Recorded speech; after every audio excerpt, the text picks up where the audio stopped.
You're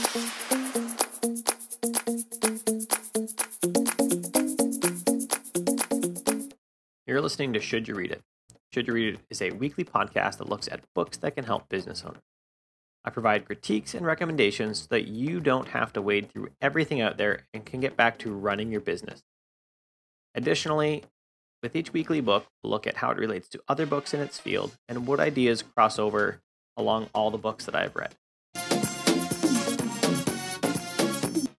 In this week's episode of Should You Read It, we're going to look at extreme programming by Chromatic. One of the discussions I've had many times with clients has circled the topic of decisions we make today in our work and how it's going to affect the cost of our future programming work. We're always endeavoring to not paint ourselves into a corner. Common wisdom would say that this is impossible, at least the common wisdom I've been privy to in my experience in my programming career. This is where extreme programming, or XP as I'll call it for the rest of this, would deviate from the norms that I've seen. XP contends that it is possible to stop the cost of software changes from rising as time goes on. Now, this seems like a really bold claim, so let's dig into what XP is and how we can use it to do our software better. First, software is all about process. The big idea to get across before you dive into XP is that you must follow the process described in the book. Simply having it up on some board somewhere as a set of values is totally useless to you. You must do the process for it to work. Let's go to the book for a quote. No matter how well intentioned your values, if your methods aren't practiced, they're useless. A method that recommends voluminous design documents is just creating busy work if no one ever reads the documents, let alone updates them. Really, this is going to go for anything in your business. If you have a customer follow-up process and you never do it, you may as well not even have it. So in XP, there are 4 variables for projects. First is time, second is scope, third is resources, fourth is quality. Where most projects feel that they can add scope and not change time, XP says that it's impossible without a trade-off in another area. This is where XP asks you to make a new agreement with your client. Here's a quote from the book. XP suggests a different strategy. Agree as a team, including the customer, on an acceptable level of quality. Agree to consider that time and resources are fixed. The only remaining question is that of scope. What will be delivered? The customer will set the priorities for the individual features. You will work on them in turn. The software will always be kept in a releasable state. So this agreement does mean that a client must be okay with not getting all the features, right? They might not get everything they originally wanted if you hit a bump in the road. When a change happens, the client must be okay with bumping something else off the list to make these changes happen. After the 4 variables in XP, there are 4 core values as well. First is communication. This is easily summarized as good communication makes a project. Bad communication sinks it. Here's a quote from the book. Removing the communication barriers between customers and developers increases flexibility. Sharpening the decision between businesses and technical decisions helps you make the right decisions. Communicating clearly about your goals, status, and priorities allow you to succeed. I know I've said before that if your client has to send you an email with a question about where the project is, you've failed in your work as their developer. You should be sending them an update every Monday and every Friday. And if that sounds hard, I actually wrote a book called Effective Client Email that makes it easy, that gives you all the templates. And the link for that will be in the show notes. In communication, customers choose which tasks provide the most value, but they don't actually get a say in how the things are done. That is a decision solely for the developers to make. The second core value in XP is feedback. And this is tied tightly with communication. You must be iterating quickly and getting feedback from your customers. Here's a quote from the book. Rapid feedback reduces the investment of time and resources in ideas with little payoff. So if you have rapid feedback in your projects, you don't build stuff that customers don't care about. You build the minimum viable product, and then you ship it. With feedback you get from an MVP, you build the next feature that the customers want. That's it. The third core value is simplicity. I open this review up by saying that it is commonly accepted thought that projects just cost more to change later. XP answers this with simplicity. See, trying to build some scalable system that will in theory exist in the future is absolutely impossible. You don't know which part will need to scale yet because you haven't hit the wall that's going to come up. Solve today's problem today. Tomorrow when you have the new problem, you'll know enough to solve it. So solve it then. Don't try and guess what future you wants. The fourth core value is courage. This ties all the rest of them together. It takes courage to tell your client that you are behind schedule and that they need to decide which features they want to be ready on deadline. It takes courage to be halfway down a path and then to scrap the code because it's not working. Because you have to tell your client that there's a setback, that they need to go back and they need to reevaluate the priorities. It's been my experience that those hard decisions are built up to be infinitely harder than they actually are. I've actually never had one that didn't result in a huge weight being lifted off my chest. When I finally talked to the client, I built it up to be some big issue, and it actually was mostly a non-issue. The client wanted some clarification, then we moved forward with the project. So have courage, because that's what makes a great business owner. Remember, extreme programming said that you can't change time, right? You can't manufacture more time. You don't have a time machine. You can't make it not change in the couch. You have a certain number of productive hours in the day, and you must use them. You can't make more. This is where we address client deadlines. Here's a quote from the book. Rather than scrambling to meet an impossible deadline, work to your normal pace. The amount of work you do is consistent. The only real question is, which work do you do? That means instead of rushing to meet a deadline on some death march for which software development has become famous, you work at your regular pace. There's a book called Rest, and I'll link the review I did of that in the show notes. And it talks about the long, strong career that you want is marked by rest, not by death marching to a deadline. If you do find these hours, you can be sure that the next time something comes up, the client's going to expect the same thing. The death march will never end if you don't let it. That really brings an end to the first section of extreme programming. From here on, we get much more concrete into what you need to do to get XP going in your team, starting with the coding practices. There are 4 coding practices for extreme programming. First is code and design simply. This goes back to the simplicity value that we've already looked at. Solve tomorrow's problem tomorrow. Number 2 is refactor mercilessly.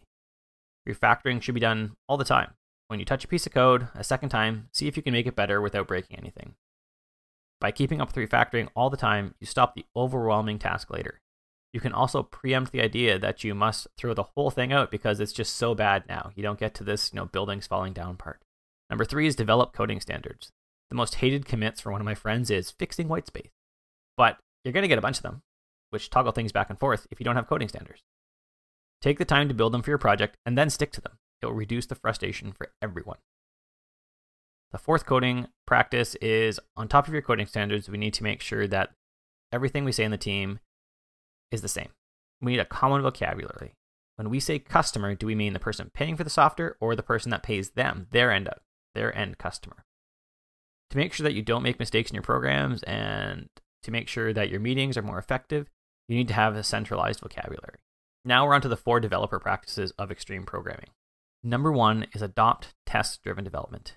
To be a test-driven development shop, a feature is only finished when it has full test coverage. When you have a bug, you first write a test to expose that bug, and then you fix it. Writing a test first helps ensure that future updates don't bring the bug back, because now you'll have a failing test that'll show up. Number 2 is pair programming. Pair programming means that you have 2 programmers for a task. This helps enforce the coding standards because you're less likely to take shortcuts when you have someone looking over your shoulder. Pairs should form for a task and then reform for the next task. This also helps spread the knowledge around the organization, so there's not one silo that gets hit by a bus and then you don't know anything about a whole chunk of the code. Number 3, collective code ownership. No, you don't own the code you wrote. You will not be the only person working on a specific integration. Everyone needs to be empowered to work with the code. This stops silos and prevents Sally getting hit by a bus, and then no one can touch your code anymore because it's a pile of just, random sticks waiting to fall. And 4th is integrate continually. Don't perform some monolithic update. Finish a set of tasks over a week or 2 and then deploy them. Any issues that arise will be easier to attribute to these small changes because it's a small set over a week or 2. Many companies now deploy many times a day. I deploy whenever I have a change to this. Most of my client sites do this as well, with multiple deploys a day happening often. Now, there are 4 practices that are business related in extreme programming as well. Let's go back to the book and look at a quote. Building a successful software project requires far more than just coding. A beautiful, elegant, and comprehensively tested project is useless unless it meets actual customer needs. So, taking that into account, our first business practice of extreme programming is add a customer to the team. If it's all developers in the room, you're going to talk a bunch about code and a bunch of nerdy stuff. But you need a customer in there to help keep everyone focused on what the value is that's being brought by each feature.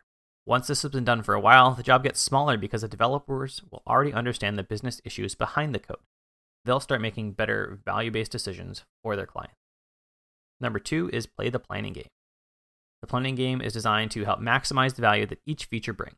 The customer writes down stories, then the developer estimates how long they will take to complete. With that information, the customer is empowered to decide which stories bring the most value to their business for the time it's going to take. They get to choose what gets worked on. Number 3 is releasing regularly, which is similar to integrate continually. Releasing regularly means that you show your client work lots and lots.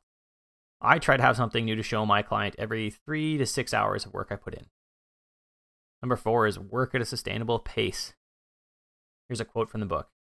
Everyone has a natural level of productivity. It's going to vary from person to person, but everyone has a limited amount of physical, mental, and creative energy. Every hour of work costs energy. We know this, people.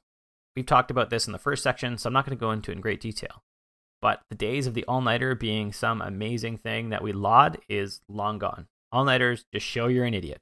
I'll link to an article that I wrote about this in the show notes. So with our 12 practices listed in extreme programming, we head into different events that take place if you adopt the extreme programming methodology. Let's look at iteration planning in XP. Usually an iteration will last from 1 to 4 weeks. That means that your story should be at most a few days. Keeping stories small means that you're practicing simplicity. While your estimates for hours will assume no interruptions and peak programming effectiveness, we know this never happens. Iterating fast means that you can see how many real hours you get done in a cycle, and with that information, you can plan more or less work for the next cycle. This is your velocity. It usually takes a few iterations to get a firm handle on the speed that you can really work at. As you're planning iteration, make sure that you do the most risky task first. Get them out of the way and then move on to things that you're most sure of. This is like Brian Tracy's idea that you need to eat a big ugly frog first thing in the morning. Then the rest of the day is easy. Do your hard task first. XP also is going to call for daily stand-ups. This helps form and reform pairs as people are interested in the problems that come up during the stand-up. This also keeps everyone informed about what's going on. We've talked about a few things like stories already, but we haven't defined exactly what they are, so let's look at the artifacts of extreme programming. First is story cards. And here's a quote from the book to define them really well. It says, story cards answer the question, what should be done? Each card describes a desired feature of the software project in story form, a sentence or two from the customer's perspective. A story is really only ever a single feature. If you're using and in the story, it's likely that you need to have 2 items to do. And the person that writes the story cards are customers. Next up is task cards. These are written by developers for developers and answer how, the technical aspect of how something is going to get done. Remember, customers really don't get a say in how something should be done. That's a developer thing. Another artifact is the Bullpen. The Bullpen in XP is one of those terrible open office spaces that are so popular, despite the growing research showing that open offices distract way more than they help you focus. Those are the only artifacts in extreme programming, and it could be convincingly argued that you only need story cards and task cards. You don't need that open office. You could do a daily stand-up and then retire back to quieter offices as a pair. You'll avoid the distractions of others and still get the pairing benefit. Reforming pairs regularly is something that XP already calls for. That will help the collaboration stay high without all those distractions of an open office. Now, there are 4 roles in extreme programming as well. You've already talked about the customer and the developer, so we're going to skip those, and we're going to look at the 2 other roles that are added on later in the book. First up is the tracker. The tracker in XP keeps an eye on the schedule.